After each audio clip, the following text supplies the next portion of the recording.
عن وهب بن منبه أنه قال إن داود عليه الصلاة والسلام قال حضرتي داود پیغمبر خود تعالى أبو عز وجل نبي داود بابي نبي سليمان عليه الصلاة والسلام قال إلهي حضرتي داود قال يا ربي إلهي من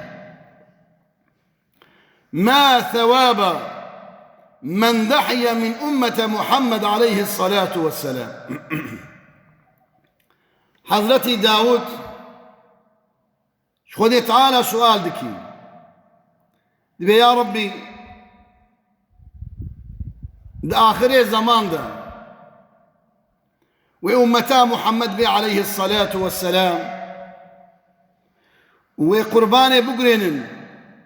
عجب ثوابه چقاسه قال لك بيغمبره وكا حضرتي عيسى وكا حضرتي إبراهيم وكا حضرتي نوح قو بيغمبره بظن أولي العظم رسول بون دقو آخم أمتا محمد بونا عليه الصلاة والسلام حضرتي داود عليه الصلاة والسلام خذ تعالى عز وجل ليه بقرانت جواب داين قال ثوابه أن أعطيه بكل شعرة على جسده 10 حسنات وأمحو عنه 10 سيئات وأرفع له 10 درجات وله بكل شعرة قصر في الجنة وجارية من الحور العين ومركبة من ذوات الأجنحة خطوها مد البصر يركبها أهل الجنة فيطير بها حيث يشاء أما علمت يا داود أن الضحية هي المطايا ترفع البلايا يوم القيامة ودي تعالى جواب الدي حضرة داود يا داود كي أمتا محمد عليه الصلاة والسلام قرباني بدي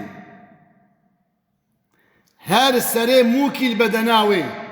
مثلا بران قران ديا يغيني خدي تعالى بي بكس نزاني بيتشند برشا هجمارا بران ويا بزن ويا دبا ويا دوار رب العالمين دبي يجي نبي داود عليه السلام دبي هر موكي بعددي موية البدناوي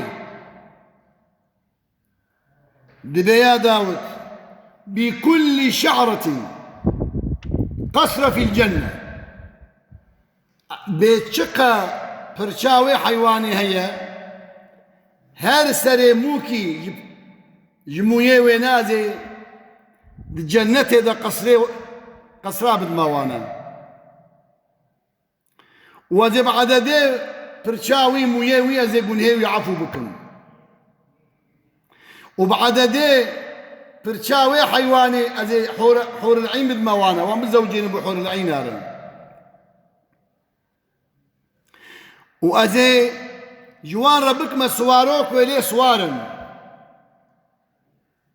وقتي قو يجيك ورابي بعددي جيتنا أنسانك يبفرين أي داود أما علمت يا داود أن الضحية هي المطايا أي داود زانبها قو قربان جواميرتية إتعاتة مطاوية ترفع البلاء يوم القيامة رجع قيامتي إنساني قو ضحي قربان دابي خدي تعالى ويج بلاء باقج دكي حضرتي داود لسر نابي مش خدي تعالى سؤال دكي خدي تعالى دي جوابي دكي نعمتك إلهي قو خدي تعالى دابي أمتي